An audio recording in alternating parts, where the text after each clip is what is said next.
Hello, my name is Faith Donnell, and I'm going to be doing a book review on The Bluest Eye by Toni Morrison.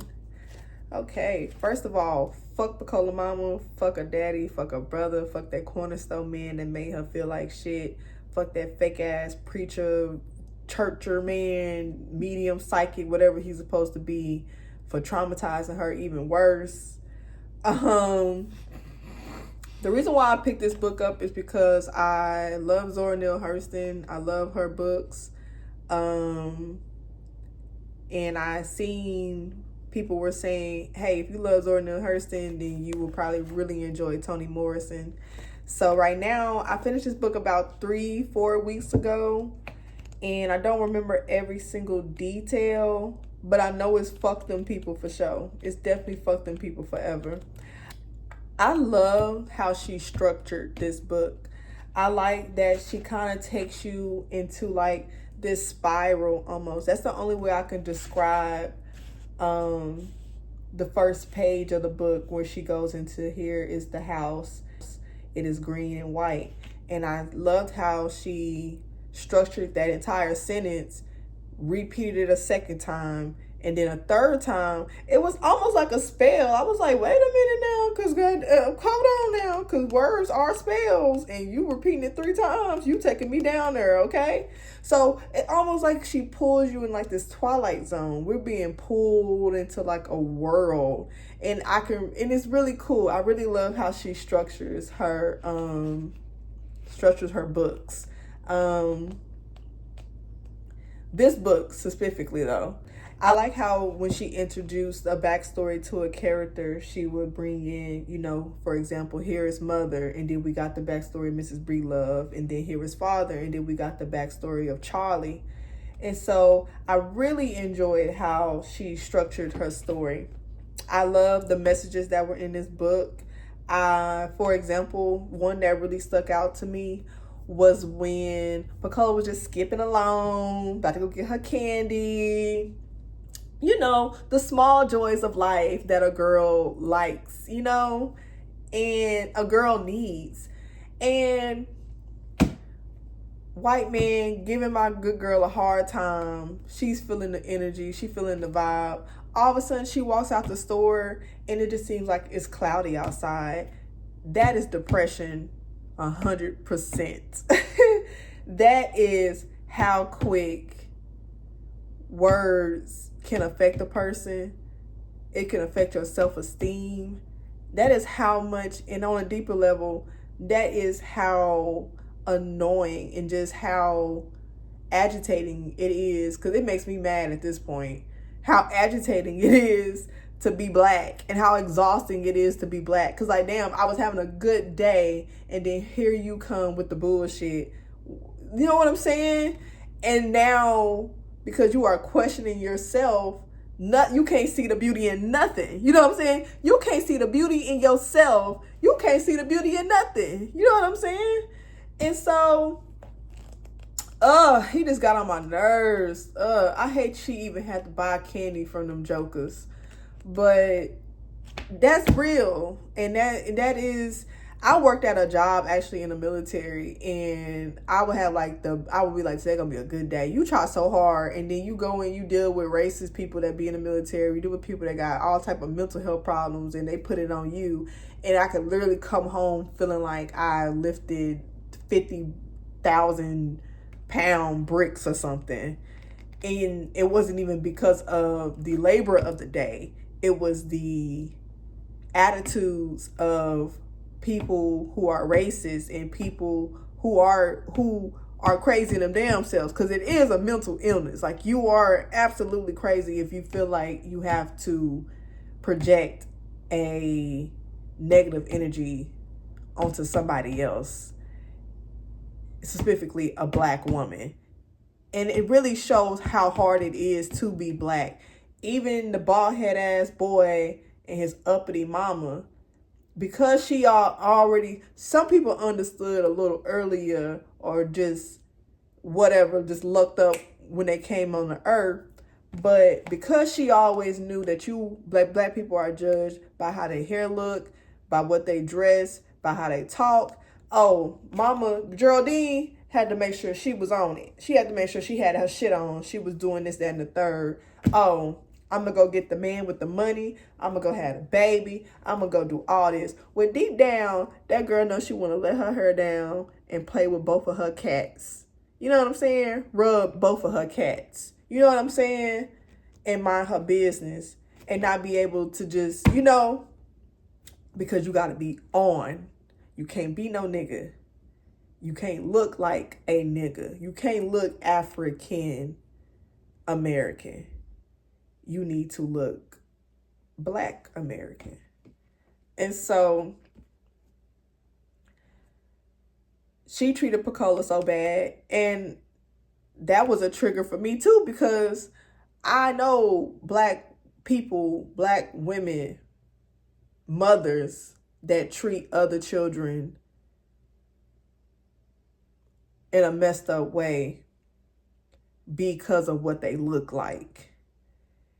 And because Geraldine was so focused on what Pecola looked like, she didn't even investigate the situation to find out that it was her funky ass son that been beating that cat ass. Is you dumb? But because this and you're outside, people so focused on that, they'll ignore the truth. They will ignore what it really is because it's not supposed to look like that.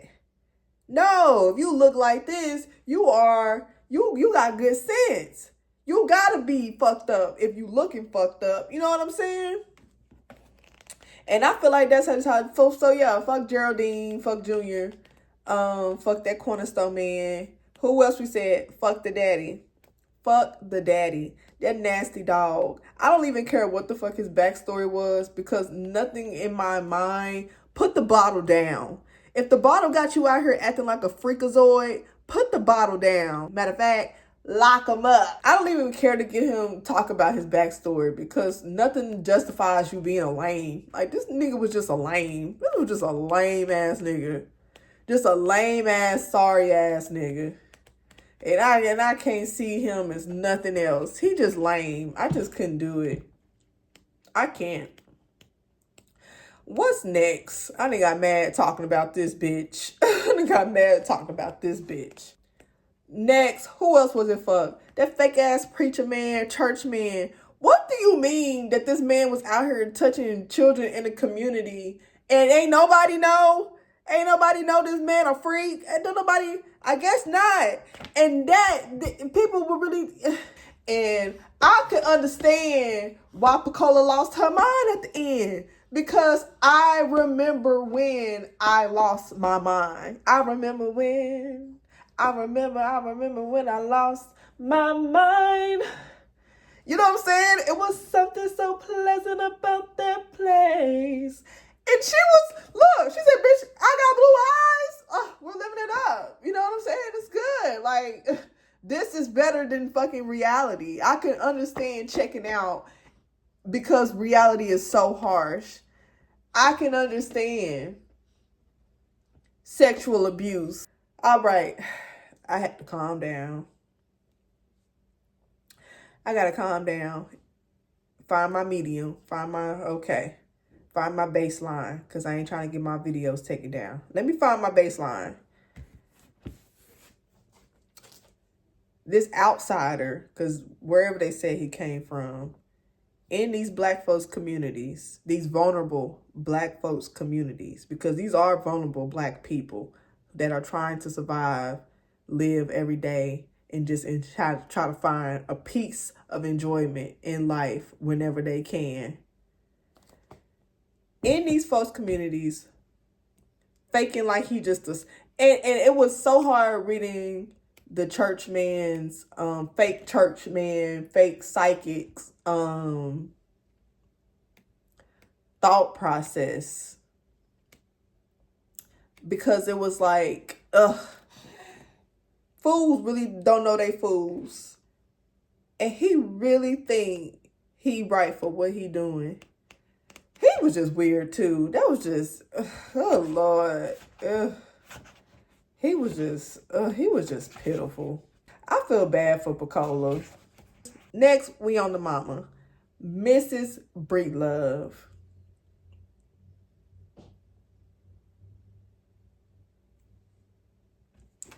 I don't even know what to say about you, girl. The fact that she felt like she was doing a godly thing by staying with Charlie was very annoying too. I cried like a baby after I finished this book, and it has been a book that has triggered every single childhood wound inside of me. And I said, amazing. If a book can bring this out of me, this book helped me forgive my daddy, my grandparents, and my mother, my grandmother. This book made me forgive an entire generation. I also like how it helps me understand that this book is taking place in like 1930, 1920 or so. And it was written in 1970, I think. And so I really enjoyed this book because it helped me understand what I've been asking myself for a long time. I don't know if it was like that for other people or like that for y'all, but I was like, oh, okay, like I thought it was just me. Like I thought I was tripping. Like I thought, oh, okay, oh, that's what I was seeing this whole time. So this is a lived experience. This is a lived Black experience. And people been like this since the dawn of time. Okay? All right. It made me stop taking things so personal because now I'm like, I live in America, and this ain't been just got like this because you was born. You ain't the only one that see it. Some people see it and they comply to it. Some people see it and they choose to ignore it. Some people ignore it and they see it at the same time. And you kind of got to just find a way to keep yourself sane being Black in America. I can't speak for no other race but my own. I don't feel alone when I read Toni Morrison's books. And I really love that she wrote these books because I feel like I have a sense of community almost in her books. I feel like I'm on the porch listening to one of my aunties tell me a story, or I'm hearing some gossip about what somebody done did on the other side of the train tracks and who done locked them up. You know what I'm saying? I feel like I'm hearing like my auntie talking to me when I read her books. But that's just how I wanted to close out this book review. I give the book review again a 10 out of 10. Toni Morrison, you are that girl. I wish I could have met you. Like, subscribe, and see you next time. Bye-bye.